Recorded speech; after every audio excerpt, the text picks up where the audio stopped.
ये कब कहती हूँ तुम मेरे गले का हार हो जाओ, वहाँ से लौट जाना तुम जहाँ बेजार हो जाओ। मुलाकातों में वक्फा इसलिए होना ज़रूरी है कि तुम एक दिन जुदाई के लिए तैयार हो जाओ।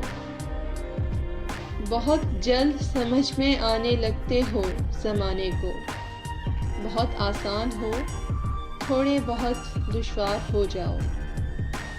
बला की धूप से आई हूँ मेरा हाल तो देखो, बस अब ऐसा करो तुम सायाए दीवार हो जाओ।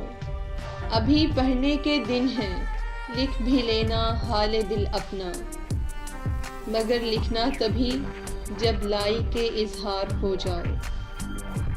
ये कब कहती हूँ तुम मेरे गले का हार हो जाओ, वहाँ से लौट जाना तुम जहाँ बेजार हो जाओ।